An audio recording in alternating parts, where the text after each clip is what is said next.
Welcome, everyone. Today, I'd like to explore the question how to remove the shadow self so it doesn't influence your life any longer. And that's a very good question.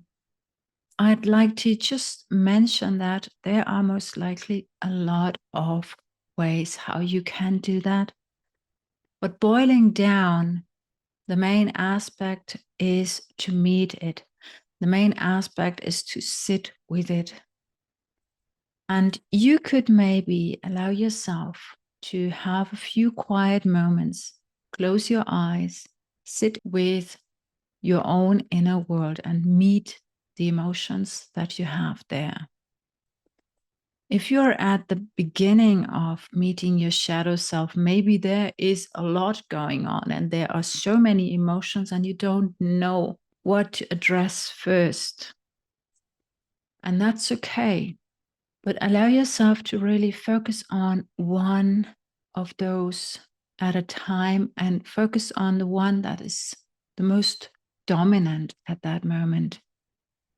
And also, you can use that after a conflict, after a moment that was causing turmoil inside you, just sitting down in quiet, closing your eyes, and just meeting what was going on there.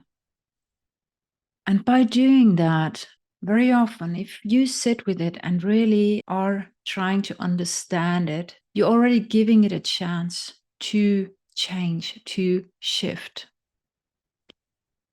The nature of emotions is really to change and shift and to flow. They are like water, they are constantly in movement. And when they are not in movement, this means we are not allowing them to move. And very often for a good reason, because it's too much, there's overwhelm going on. But these split off parts, they want to reintegrate. So the shadow self, being our parts that once were whole, that once were completely aligned and in harmony, we had to split them off because there was too much pain connected to them, too much overwhelm, too many emotions we could not deal with at that time. And ignoring the shadow self is what we most likely did for our whole life because we did not know how to integrate it. But when we ignore it, it's almost like we are having a stone in our shoe and we are walking and it's just hurting us and it's not going away. We need to remove the stone. And by that, it's not like we are removing these wounded parts of us, but we are removing the wounding aspect so the parts can return home. It's almost as if we are split apart and we're having to push aside these parts because we can't function if they are with us constantly, if the emotions are taking over and the wounds are taking over. So these are steps you could do at home. But if you really feel that it's too much and there's an overwhelm going on, allow yourself to have sessions with someone. And to me, my go-to method was regressive hypnotherapy, and mainly because I had like a void or like a blanket covering all my childhood memories. So I did not recall anything. And I had these wonderful trauma therapy sessions beforehand. So I did already feel more present inside myself, which is beautiful. Yet I still did not understand why I was behaving in a certain way. And there were trigger moments that were bringing me completely out of balance. And I used those trigger moments to explore what was going on. When I had a session, I was recalling these kind of trigger moments. So, for example, I experienced something that made me angry. And in a session, I mentioned, okay, I want to explore what the anger is actually about. And then we were sitting with it and addressing it. It was guiding me back to a moment that justified the anger, because very often these emotions, they have reason to be there. They're not wrong, but they are just out of time. They are stuck. And as emotions, they do have the tendency, if we allow them to just be felt, And the story being seen, they're gonna move. They're gonna go away. And yes, I see the trouble is, I know the shadow self is many fragmented parts quite often, which means we might need to meet those parts one at a time. And it might feel like a long journey, might feel like a big challenge. On the other side, it's really one step at a time, keeping in mind that you've carried around these kind of wounds in such a long time. Who knows, maybe even decades, maybe even since birth. And healing these wounds is absolutely priceless. I was just sharing with someone lately that we went to Bali. We had an amazing holiday there, but during those times, I still had depression. And actually, the whole scenery, the whole place itself being like paradise, did not touch me as deeply as it would have if I would have healed my wounds. And now, having expensive holidays and going somewhere else, that's a wonderful experience. But if you are investing into your own growth, into your own self, you're going to notice you're going to enjoy even the small things surrounding you. So, really keeping in mind that the shadow self is not your enemy.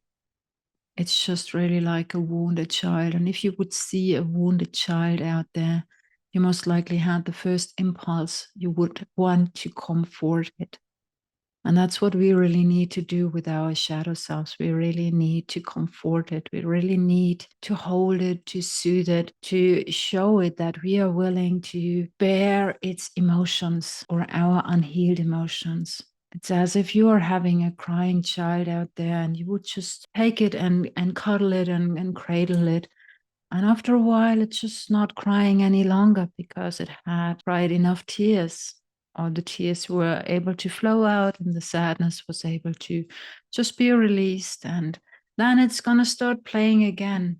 I do believe if we are removing these wounded parts, we're coming back to a state of playfulness again. We're coming back to a state of innocence again, where we are embracing the true inner self.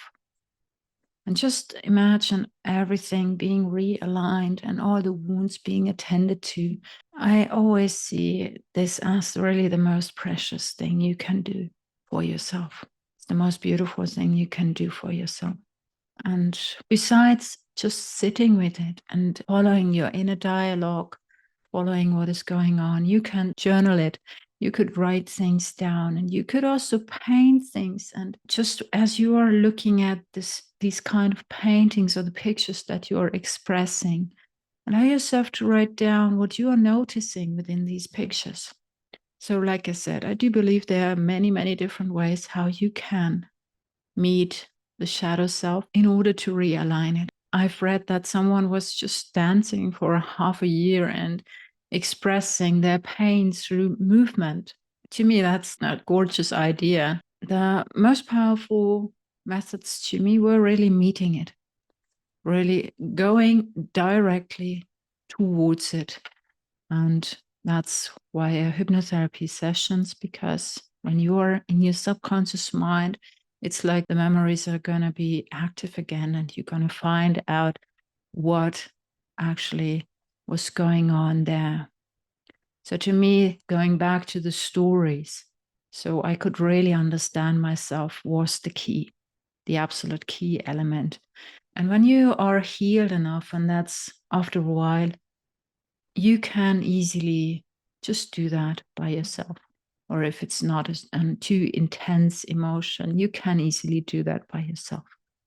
But if you feel that just sitting with it, just contemplating on it, just being present with it is not doing the job, give journaling a try, give painting a try, or dancing, singing.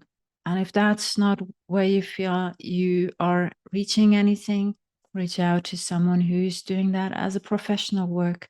So I hope this was helpful. And I'm more than happy to dive deeper into it if you have another question or question about details in regards to that. So take good care for now and looking forward to seeing you soon. Take good care and goodbye for now.